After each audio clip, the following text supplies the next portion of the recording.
Are you ready for an adventure? Join Ayan and his grey Scottish fold cat, Mimo, as they explore the magnificent Umayyad Mosque in Damascus, uncovering secrets and marvels of this ancient wonder. Ayan and Mimo's journey to the Umawi Masjid. Ayan was a bright-eyed 5-year-old boy with an insatiable curiosity. His constant companion was his grey Scottish fold cat, Mimo, who followed him everywhere with quiet grace. The two were inseparable, sharing every adventure and discovery together. One sunny morning, Ayan's parents decided to take him to a special place, one that held a rich history and deep spiritual significance.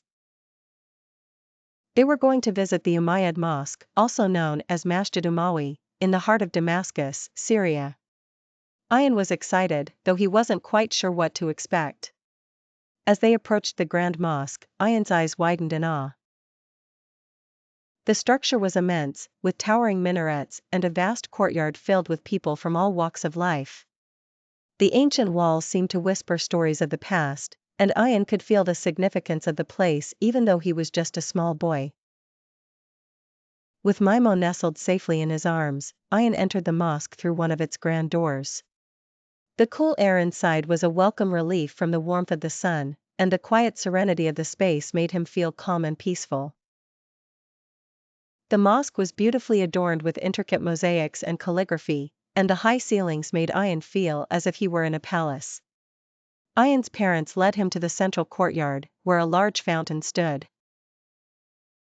The gentle sound of flowing water echoed softly through the air. Ayan carefully placed Mimo down beside the fountain, watching as his cat curiously pawed at the water, fascinated by the ripples. "Isn't it beautiful, Mimo?" Ayan whispered, as he looked around at the stunning architecture. Mimo looked up at him with her wide, round eyes, as if she agreed. As they wandered through the mosque, Ayan's parents explained its history to him. They told him about how the Umayyad Mosque was one of the oldest and most revered mosques in the world, and how it had stood for centuries as a place of worship and peace. They pointed out the beautiful mihrab, the intricately decorated prayer niche that indicated the direction of Mecca, and the stunning mosaics that depicted paradise in a blend of gold and green. Ayan listened intently, absorbing every word.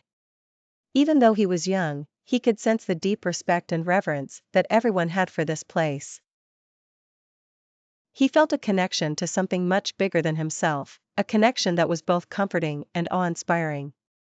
As they continued to explore, Ayan's attention was drawn to a small, quiet corner of the mosque. There, he saw a group of children, not much older than himself, sitting in a circle, listening to an elder recite stories from long ago. The elder's voice was soft and melodic, and Ayan could hear the beautiful cadence of the Arabic words, even though he couldn't understand them all. Curious, Ayan and Mimo quietly joined the circle, sitting at the edge with wide eyes. Mimo curled up on Ayan's lap, purring softly as the elder continued his tales. The stories were about the prophets, about the history of the mosque, and about the importance of kindness, love, and faith. Though Ayan couldn't grasp all the meanings, he felt a deep sense of peace and joy in that moment. After some time, Ayan's parents called him over, telling him it was time to go. Ayan stood up reluctantly, not wanting to leave this place that had filled him with such wonder.